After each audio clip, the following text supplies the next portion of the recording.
totally out of control, and it's sort of dangerous what's going on, because now to elevate him to the status now, I mean, other things are happening too. Now, if you're critical of Charlie Kirk, you're getting, immediately just a lot of information out there. Normally, one would expect a politician to say, today we mourn Charlie and we pray for his wife and his children, but I'm going to withhold any further. Next time Hamas shows up in Doha, we're not going to bomb them because we understand the United States will come down on us like a pile of bricks. But that didn't happen. So Israel's undeterred, and Israel they'll continue. It's like a spoiled child. In order to make that happen, they really need access to the giant gas fields off the coast of Israel. That's, the feedstock that will make this possible. You can't do that if you have fundamental break in relations that, say, a war would cause. The funny thing is, if you listen to Donald Trump long enough, you realize on some occasions he actually says the truth. But that's the reality of this multinational approach to sustaining this Ukrainian conflict. Charlie Kirk didn't factor in my life at all. Charlie Kirk is not a foreign policy expert. Charlie Kirk is not a military affairs expert. Charlie Kirk's not an expert in anything. Charlie Kirk had a shtick. His thing was going to college campuses and making fools out of American college students, and he did a very good job at this. And in this, you could say that Charlie Kirk had a very good point that the American education system had failed and was failing. You and I supported him. I don't agree with hardly anything he stands for, to be honest, because to me it's superficial. As I said, he's not an expert. He comes off as one. He likes to pontificate, articulate. He's very clever at the way he phrases things. I think he does his research very carefully. I watched him only because I found it fascinating that American college students were this stupid. But after a while, there's a pattern to what he does. It's very deceptive. He lures you in. The way he phrases things takes you in a direction. It's sort of like a fortune teller, how she can tell your fortune just by having a conversation with you. She picks up on this, that, and the other thing, and he would push buttons. Most of the time, the college kids were just too stupid to understand their buttons were being pushed, and they fell into every trap he laid. But he's not an expert. And it literally, you could take every argument he put out there and bring an expert opinion in and just rip it to shreds. So I'm not somebody who is in love with Charlie Kirk. I found much of what he said to be disturbing, very racist. I mean, I know today you're not allowed to say that Charlie Kirk was not a yes, he was. Yes, he was. He was very racist, very xenophobic. He played to the worst tropes of American society. He pretends to be, this model Christian family man. And I'm not denigrating him as a family man. I believe he loved his wife. I believe he had 2 fantastic children. I think I would believe anything I heard that said Charlie Kirk was a fantastic father. I take everything, in that regard to say, yes, he's all that. But the concept that he had, the model that every American should aspire to, is just 100%. Excuse my language. It's tragic what happened. Tragic, and it should never have happened. To me, this is more about free speech and what happens in a country that's deeply polarized. You see, I had my disagreements with Charlie Kirk. Not that he really gave a damn. The man influenced millions of people. What does he care that Scott Ritter was like, nah, no. But the way I would have preferred to deal with Charlie Kirk is either ignore him, which is easy to do, to be honest, just don't watch. And here's the thing.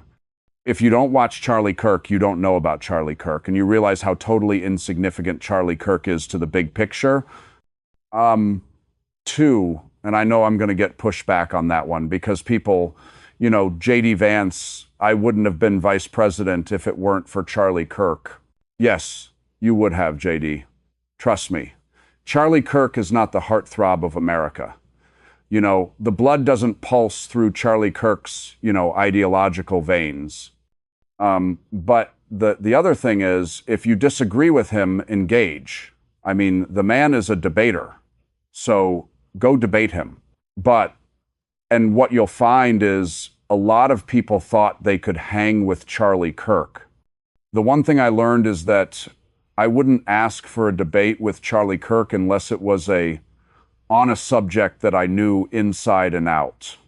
And B, that I did a whole bunch of preparation to understand the various traps that Charlie Kirk sets rhetorically to lure you in with certain push-button phrases to get you going down a, rhetorical path, and then he owned you. You'd have to be disruptive of that. And I don't mean yelling, shouting. I mean coming up with effective counters and stuff. But that's the way you deal with Charlie Kirk.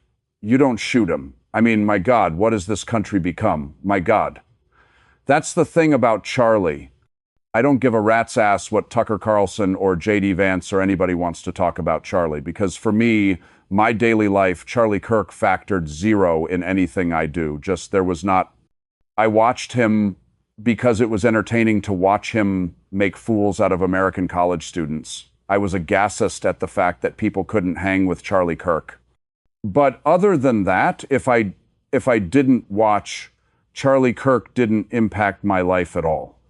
And so this notion that somehow Charlie Kirk is this driving force of what American conservatism is and what America is today, I just find that to be absurd in the extreme. But what's happened here is we live in a day and age of copycat killers. And I'm very worried that the solution now to people you disagree with is to put a bullet in their head or in their neck or wherever you want to put that bullet.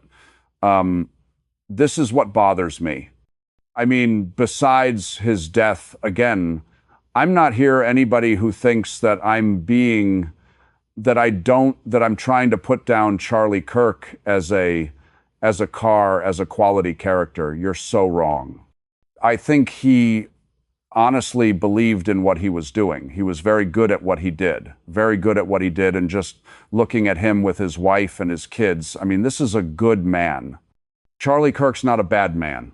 And the thing about guys that get into this game of, making your money off your mouth, does he truly believe what he's saying is another very important question, because it did appear, again, I'm learning all this after the fact, because as I told you, I didn't follow him. I wasn't somebody who woke up every morning going, I wonder what Charlie Kirk's thinking today. But now as he's dominating the headlines, it appears that he had taken a certain ideological position on, say, Israel. And I think as he doubled down on that, as you have to do in this business, remember, he's in the business of talking, of convincing people, of trying to win them over. And so he, once he commits to a party line, he has to double down on that party line. And I think what happened is he started to realize that he had taken the wrong side on this argument, and that there was real world stuff out there. Because remember, most of what Charlie talked about isn't real world. I mean, it's on the periphery of the real world. It's emotional, touch button, the push button kind of things, but it's not real world. But when you get into Israel, you're talking about genocide. You're talking about a nation that bombs other nations. You're talking about massive deaths. You're talking about the loss of sovereignty of America. I mean, where we have sold ourselves literally to the Israeli devil. And I think Charlie started to realize that, oh my goodness, I'm on the wrong side of history here. And, so he's a man who, clearly had a brain, and he clearly had a conscience. And it's just a damn shame that he's dead. I mean, I would have so much preferred Charlie Kirk to be alive today, especially because I disagree with him, because whether or not I ever would have gotten a platform or whether I even wanted one, like I said, I didn't wake up every morning going, "Oh, Charlie Kirk." But, if for some reason, Mario Nafal at X called me up and said, "Scott, I got Charlie Kirk who wants to debate you on this." Yeah. Oh, hell yeah. Give me a week to prepare. I don't want to go in half-cocked with Charlie Kirk because I know he'll be prepared. I respected him that much. I saw how much knowledge he had, how well prepared he was. But that's the way I would have wanted to deal with Charlie Kirk, is in a debate, a straight up debate, or just don't watch. Because, like I said, I could get through a day without Charlie with not a problem. He just didn't factor into my life at all. Now, maybe he factored in other people's lives. He had millions of followers, but I'm Tucker and JD right now are in the game of politics. In politics, you got to ride the wave of public sentiment. And right now, there's just a whole bunch of sentiment out there. But I just want people to reflect on really where, before the assassin's bullet took his life, where did Charlie Kirk really factor into your life? I mean, most people knew of him, but I mean, when you woke up in the morning, was the first thing you thought about Charlie Kirk? When you got your morning coffee, it was the first thing you wanted to see, Charlie Kirk. During the day, Charlie Kirk, before you went to bed, were you dreaming about Charlie Kirk? And I think the answer for the vast majority of people is no. No. So we've created this phenomena right now. Phenomenon, I guess, would be singular. That's out of control, totally out of control. And it's sort of dangerous what's going on, because now what to elevate him to the status now? I mean, other things are happening too. Now, if you're critical of Charlie Kirk, you're getting, immediately, disenfranchised, deplatformed. I'm not talking about the hate. I don't support anybody who out there justifies the shooting of Charlie Kirk. You sort of deserve what you get coming to you, because free speech, yeah, you have a right to speak, but you also have a right to pay the price for your speech. Meaning that if you say something that is disturbing, don't be surprised when people come after you. Now, I'm not talking about criminal action and all this stuff, but if you're somebody who has a online presence that's contingent upon people watching you, don't be surprised if people stop watching you. I mean, who knows, Nema? Maybe you and I will get deplatformed for this conversation we're having right now. I don't know. I don't care. But there's people out there who this is their whole existence, and suddenly they're being deplatformed because they're saying things that are just, not good. You can't encourage assassination. You can't encourage physical violence, physical threats. We're supposed to be in a battleground of ideas. Who has the better idea? Who can articulate the better idea? And Charlie Kirk apparently is really good at what he did, and it's a damn shame that he can't keep doing it. It's really even a more damn shame that he's not around for his wife and his kids and his friends. From all accounts, he was a nice guy. I mean, I have yet to see somebody who said Charlie Kirk's a bad guy. He's a mean guy. Maybe he was. I don't know. But everything I'm seeing and reading about him, he was a nice guy, kind of guy that you'd sort of like to hang around with. I mean, I'd love to hang around with Charlie Kirk, not to have a debate, but just to hear. I mean, the guy was eloquent, and so it'd be sort of cool to hang around in a room and listen to Charlie Kirk speak. But then I'd go home and realize that everything he said has zero impact on my life. And that's the fact. What was so amazing to me in the aftermath of the assassination, Donald Trump came out and said before finding the guy who murdered him, he said that it is a radical left, and then they found him. Donald Trump didn't repeat the same sort of rhetoric. but it's amazing to me to see J.D. Vance going in that direction is so, putting the blame on the left. And how is that going to help the society? Because when you are the vice president of the United States, you want to bring these different factions together in this sort of moment, this chaotic moment. You don't go in the way that you divide people even more. I mean, theoretically, you're correct. The vice president should be about bringing people together. But that's not what this administration island. Neither was the administration before them, Joe Biden and Kamala Harris. They were about blaming the radical right. And now the pendulum is swung the other way, and the people in power are going to blame the radical. We don't have presidents that reach across the aisle and try to heal wounds anymore. This is about sustaining a margin of popular support. The goal here isn't to have all Americans on board. The goal here is to have enough Americans on board that you win the next election. That's it. And so they have a base of, a very solid foundation. All they have to do is work on, the buffer. And that's what they're doing here. They're working on the buffer to chip away at the left. They're never going to bring across 60% of the radical left or the progressives or whatever you want to call the opposition.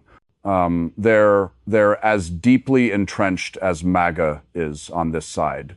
Just like, Biden isn't gonna, Biden clone isn't going to bring over MAGA. So what you're looking for is that soft center, and how do you influence them?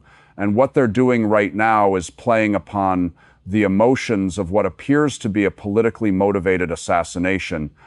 And so they're going to blame the left without any regard of trying to find out what the truth island. I mean, because the bottom line is this investigation's still ongoing.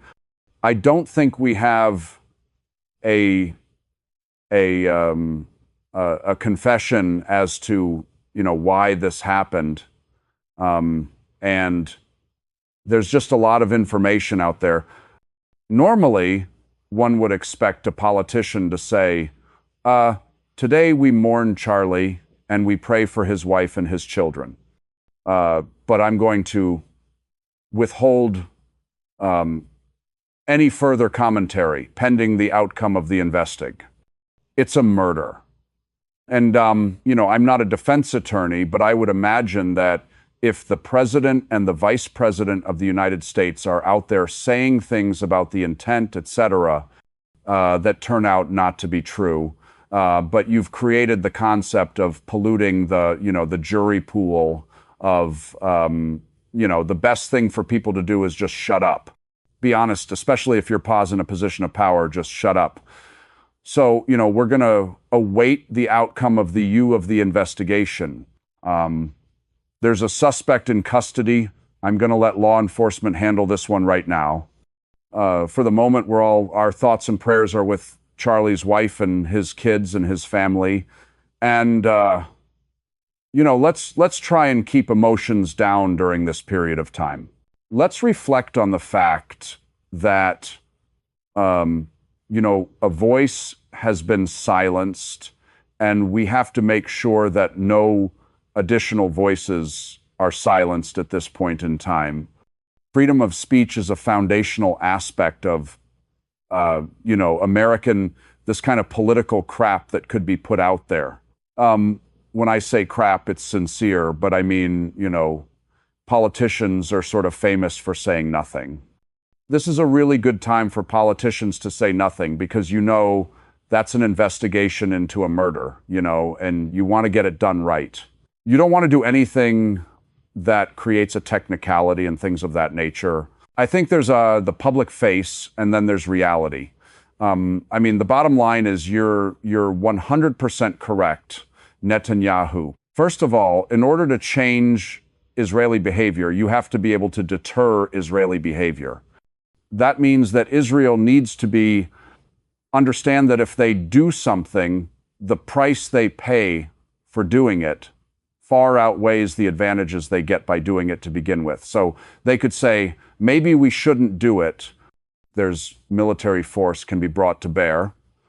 But, the United States isn't going to bomb Israel as a matter of deterrence, but there's political and economic force.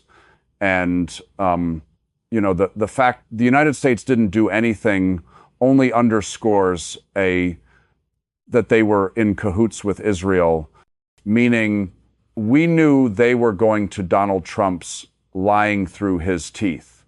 There's just no way in hell the Israelis launched this without the United States knowing in advance. And worse, from my perspective, actively collaborating with the Israelis to deconflict airspace, etc., to make sure this attack went off without a hitch. Of course we knew, so he's lying, the president. But if he wasn't lying and Israel did this, then if we don't do something Israel, like pull our ambassador, like terminate all financial aid, like let Israel know that no, you don't get to attack the friends and allies of the United States, that there will be a price, and the price will be very, very severe, because that's the only way Israel learns. That's it. If they go, oh God, the price paying to bomb them is horrific. We can't afford to do this anymore. Next time Hamas shows up in Doha, we're not going to bomb them because we understand the United States will come down on us like a pile of bricks. But that didn't happen. So Israel's undeterred. And Israel will do. They'll continue. It's like a spoiled child. Child throws a temper tantrum and nothing happens or gets rewarded. It's about a 100% guarantee the child's going to throw a temper tantrum again. Here, Israel threw a temper tantrum, got rewarded with a State Department visit, Secretary of State Marco Rubio going to the Wailing Wall, praying little, you putting in pieces of paper and doing other stupidity to show the Israelis that, gosh, we love you, keep doing it. Whatever it is you're doing, it's okay. Israel didn't learn anything. But the other thing Israel learned is that the Arab world is useless, frankly speaking. The Iranians came in and said the right thing. We got to come together. There's got to be a price that Israel has to pay. Arab world didn't do it. I mean, Lebanon was horrible. No, we need peace with Israel, Lebanon that's been occupied, bombed, ongoing bombing. I mean, that Lebanese Aoun needs to go, be gone, finished. It's disgusting. But that's what Lebanon does. Everybody else, Qatar, why aren't you calling for military action? You were bombed. No, you're just going to throw a little temper tantrum and do nothing. Oh, we're going to not buy Spanish, I guess, we're not going to buy American stuff. And, D, what are you going to buy? You'll come back because you have no choice. The Middle East is totally subordinate. What we've seen here is that the Middle East has totally subordinated itself to the United States from a security standpoint. There is no alternative. So what we saw in this great conference is this. It certifies the collective weakness, impotence of the Arab world because, let's just be frank here. There's a genocide taking place today in Gaza, a genocide against Arabs. And the Arab world isn't doing a damn thing about it. They don't care.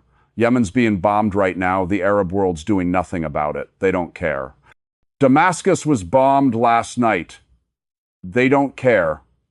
Lebanon is being bombed on a daily basis. They don't care. Tomorrow, Israel could bomb Riyadh. The Arab world won't care. The Arab world is useless. Arab leaders are useless because they have all sold their souls to the United States, and they're scared to death to think about life without America. So they're not willing to do the ultimate thing. 2.5 billion Arabs could take Israel off the face of the map tomorrow if they wanted to. March the Egyptian army, get the Iranians to suppress Israel with their missiles. Have the Turks come in from the north. Israel's gone inside a week. Physically gone, removed, doesn't exist. It's that easy. But they will never do it because they can't stand up to the United States. They can't envision life without America. They've all become addicted to the American dollar, the American, economic connectivity. So The Arab world's dug its own grave. I mean, Israel will bomb you again and there won't be a damn thing that's going to happen because you're incapable of making anything happen. Literally, that's what this Doha meeting was about. It was proof positive that the Arab leadership of the world today stands for nothing. Literally nothing. Qatar was attacked. Not a damn thing happened to Israel. We know that if you remember, if we recall what has happened before October 7th, I think the October 7 was a turning point for the situation in the Middle East. But we had Iran. You remember the fight between Houthis on one side and the United States together with Saudi Arabia and all. They were bombing Yemen and all of that. The main enemy in those days for the Arab states was Iran together with Yemen. You don't see that anymore in the Middle East. And what has happened since October 7th has changed totally the picture of the Middle East, not only in the eyes of the Arab states, but also in the eyes of Israelis as well. Because today, what we hear from the Israeli media, here is what Israeli Minister of Diaspora Affairs said. He said, the new axis of evil is Turkey, Syria, and Qatar. You're going down the path that there is no end to this sort of escalation. How you can bring the sanity to this sort of argument? It's not Iran, the new enemies of Qatar and Turkey. How is that Turkey is part of NATO? How you can put these two together and the United States coming in support of Israel? What price will Israel pay? None. They can say whatever they want. As long as the United States back them, there will be no price. It'll be paid. Does Turkey have what it takes to take on the United States to actually get involved in a physical confrontation with Israel? Remember, Turkey wants to be a regional power, energy hub. In order to make that happen, they really need access to the giant gas fields off the coast of Israel. That's, the feedstock that will make this possible. You can't do that if you have fundamental breaking relations that say a war would cause gutter. What do they got? Gas, money. That's it. It's the great gutter army going to come rolling across and take on Israel. No. Gutter can't even defend itself. Not the United States, none of these nations. I mean, Israel could just keep doing this. The Egypt, Saudi Arabian, Kuwaiti access, what's Egypt, Saudi Arabian, Kuwait going to do about that? Nothing. The Syrian, Iraqi, United Arab Emirates axis. I'm just making it up right now. It doesn't matter. You can put any string you want. Israel can say whatever they want, and all the nations sit there, impotent. Israel could bomb Ankara today and get away with it because the Turks aren't going to do a damn thing because they can't. What can they do without a divorce with the United States? And they're not willing to do that. The only way you stand up to Israel is if you get enough nations willing to fundamentally break relations with the United States and then hold Israel accountable. Because now you're challenging the United States. See, this is the Achilles heel of the United States. We can isolate Arab nations one by one, can't isolate them all. If today Qatar, Saudi Arabia, Egypt, Jordan, Lebanon, Syria said we're done, it's finished. We are going to physically eradicate Israel and America. If you step in, then you step in all the way, pal, because you were going all the way. And, you'll lose everything.